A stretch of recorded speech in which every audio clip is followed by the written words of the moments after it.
Assalamualaikum dan selamat pagi kepada lecturer yang saya kasihi sekalian. Nama saya Muhammad Afiq Izzat Al-Min Zaidin 61573. Pada pagi ini saya ingin menyampaikan projek terakhir dua saya, iaitu aplikasi rotan dalam kerusi kontemporari. Apa itu kerusi kontemporari?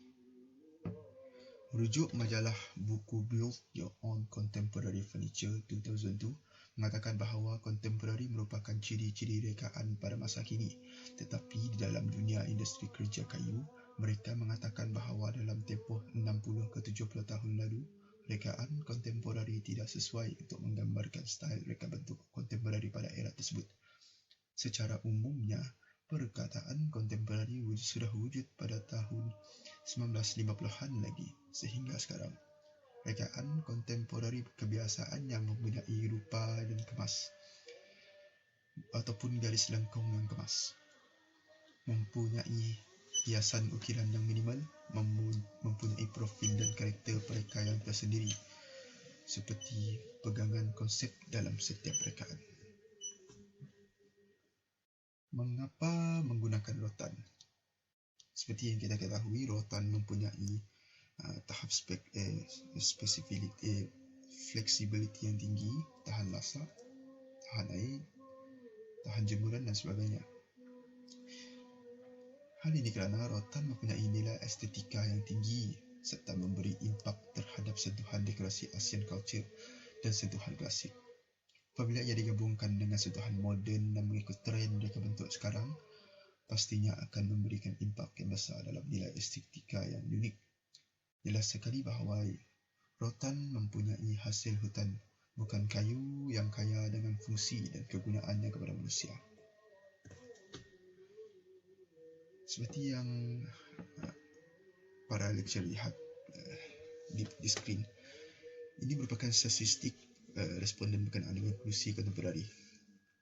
Jumlah responden agak balance di sini di antara, iaitu 31 dan 33 orang lelaki dan 31 perempuan. Majoriti peringkat umur dalam 20 hingga 31 tahun. Dan mereka mendapati bahawa rotan mempunyai keunikan yang tersendiri, mempunyai potensi dan masih relevan dan menekankan simplicity dan functional dalam meletakkan kerusi kontemporari ini. Selain itu, menggunakan anyaman rotan dan menggunakan stainless steel pada kayu. Ketiga ciri yang divote oleh responden telah digunakan pakai dalam generasi yang kedua, dalam rekaan generasi yang kedua bagi penyelidik. Selain itu, cadangan responden masukkan elemen 8 quality dan dimension. Ini merupakan basic dimension untuk membuat kerusi yang perlu difahami dan perlu dipraktikkan oleh setiap mereka. Selain itu, cadangan responden yang kedua adalah contemporary fokus kepada simplicity dan desainnya perlulah comfort. Selain itu, penyelidik mementingkan golongan yang mentitik beratkan dekorasi rumah, memfokuskan kepada golongan yang mentitik beratkan dekorasi rumah. Selain itu, mengambil inspirasi daripada raba-raba dan flora dan bercirikan identiti tempatan dan budaya. Selain itu, ini research progress. Penyelidik telah siap research progress pada chapter 1 dan chapter 5, tetapi pada minggu lepas chapter 5 telah diubah kerana ada sedikit penambahbaikan kepada reka bentuk yang telah sedia ada, dan penyelidik telah berjumpa melalui aplikasi Zoom dengan SV berkenaan dengan reka bentuk yang perlu ditambah baik. So pada penyelidik akan mengubah sedikit pada chapter 5 pada chapter 5 untuk meletakkan design yang baru ataupun rekaan yang baru pada chapter 5 itu nanti. Selain itu, ini merupakan design progress. Ini merupakan sketch yang dibuat sebelum adanya 3D. Konsepnya sama, masih menggunakan rama-rama dan alam flora, dan di samping itu mengetengahkan ciri-ciri budaya.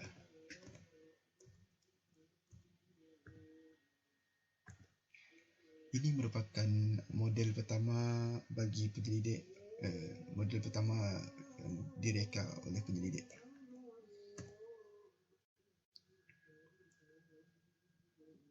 Penyelidik menggunakan 100% daripada bahan material rotan dan penyelidik menghantar gambar dan soal selidik kepada orang awam berkenaan dengan reka bentuk tersebut. So daripada reka bentuk, daripada respon daripada netizen ataupun orang awam, yang mendapati bahawa data-data yang diperolehi adalah dia perlu membaiki penggunaan material, penggunaan warna dan ergonomik, keselesaan tempat duduk. Keselesaan tempat duduk telah diambil kira berkenaan dengan backrest, tempat duduk menggunakan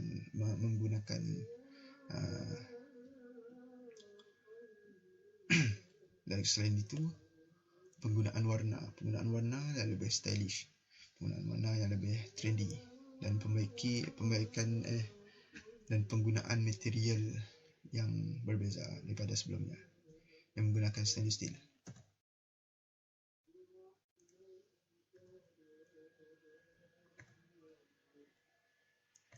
Itu yang generasi yang ketiga yang mentitik beratkan dan rekaan dan ergonomik. Ini kerana struktur yang ada pada A dan B, kita boleh lihat bahawa struktur A mempunyai balutan ataupun ikatan rotan, dan B merupakan gabungan pada weld pada antara stainless steel dan stainless steel. So ini menampakkan bahawa B lebih meningkatkan strength ataupun durability pada setiap fungsi rekaan kepada kursi tersebut. So apabila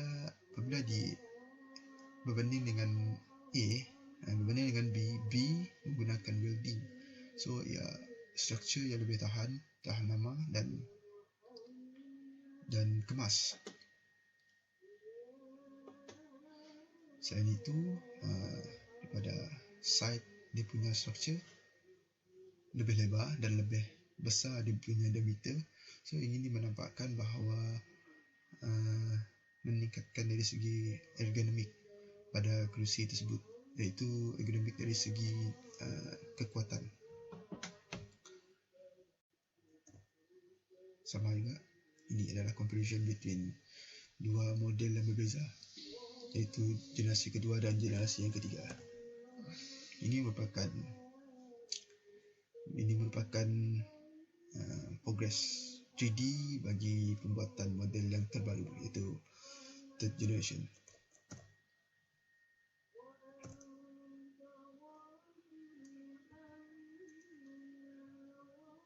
Pemeriksaan teknikal.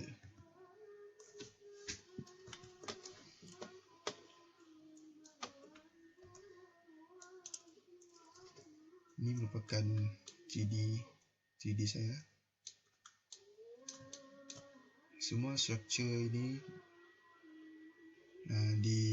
menggunakan stainless steel.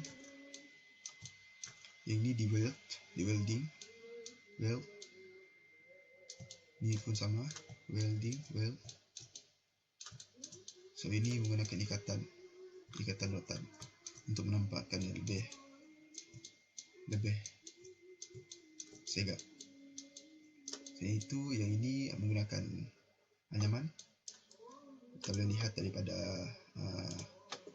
aplikasi V-Ray untuk rendering. Kita boleh nampak tulis di sini. Masih sama. Bawah structure ni kat bawah yang menggunakan welding weld. Ini masih menggunakan material rotan.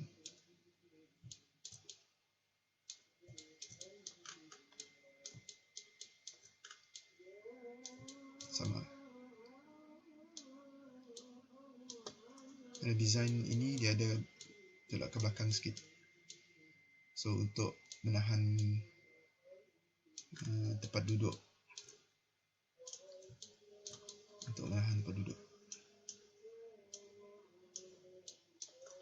Structure ini.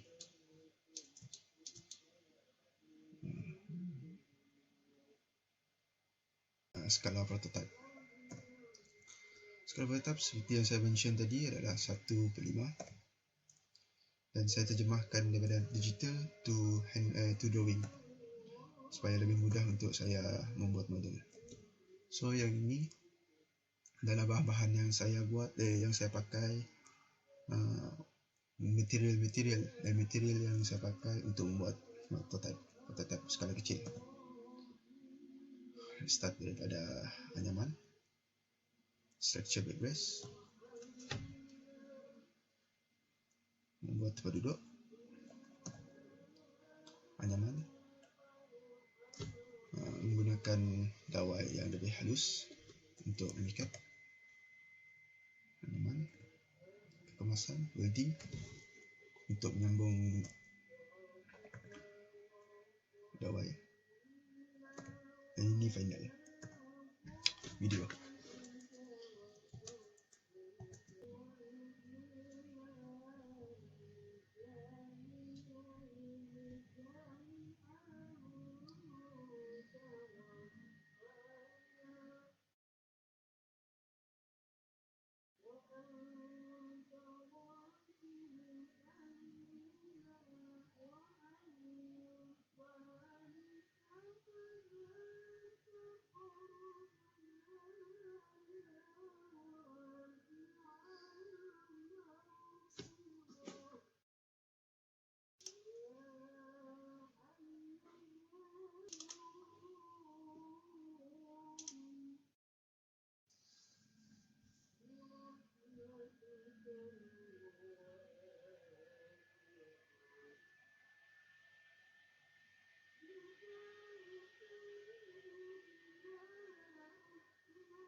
Kita pergi kepada solusi dan idea.